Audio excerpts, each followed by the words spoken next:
Literary style of Chopin's The Story of an Hour. The end of the 19th century was marked by a rethinking of the role of women in civil society. It resulted in a movement against discrimination of women in political and economic life. Kate Chopin, an American novelist and short story writer from St. Louis, was one of the first feminist authors to analyze the position of a woman in a marriage. The novel Awakening, dedicated to the problem of marital infidelity, caused a storm of indignation at Chopin and was banned for publication.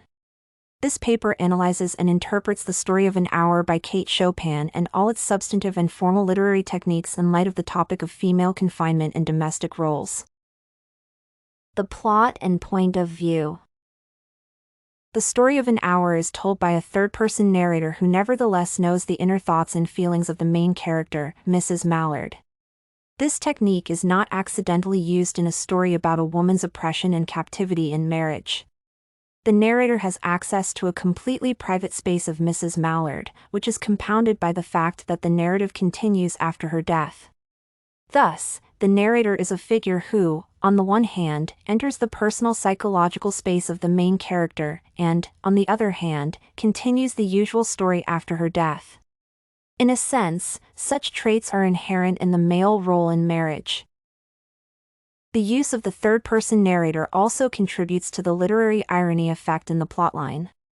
The plot includes the effect of deceived expectations as well as an iceberg-style narration. After Mrs. Mallard rethought her life in marriage and experienced a sense of inner liberation, the reader does not expect to face the fact of her husband's resurrection in the story. Though, it turns out that Brentley Mallard had been far from the scene of the accident and did not even know there had been one. This appearance is both a plot surprise for the reader and an absolute shock for Mrs. Mallard. The climax sets up expectations that the wife will be overjoyed to see her husband, and the irony is apparent only to the reader who knows the actual situation of her thoughts and feelings before.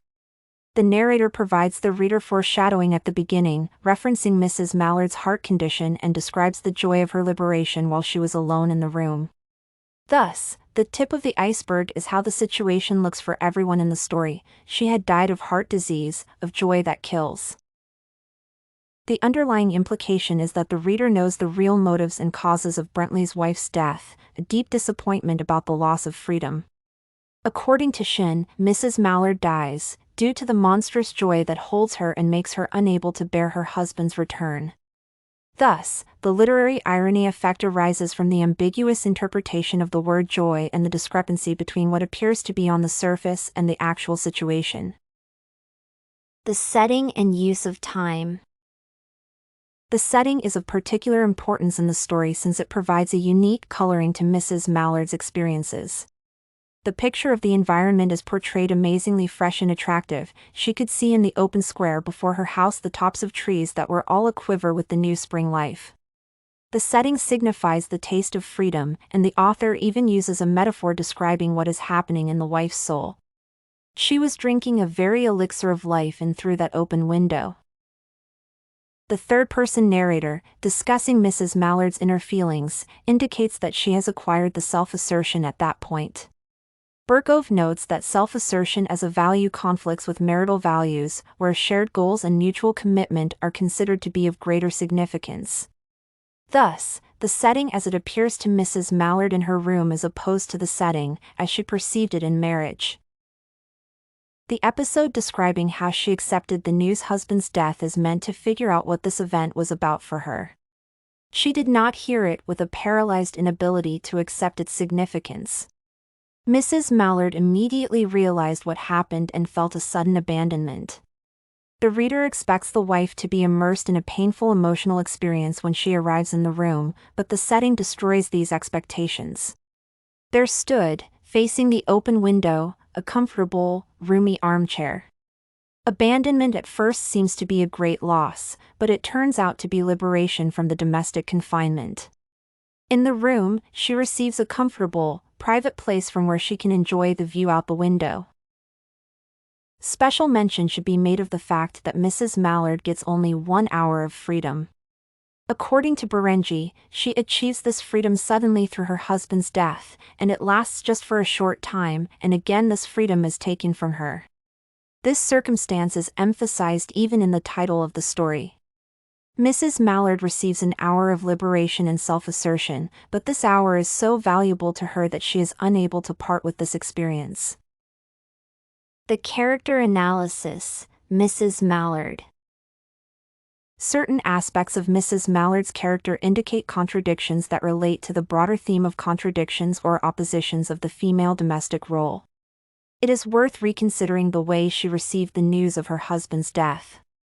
Mrs. Mallard wept at once, with sudden, and for some reason experienced the storm of grief.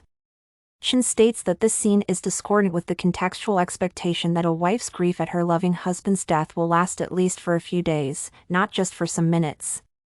This contradiction may reflect the ambiguous position of the wife in the marriage.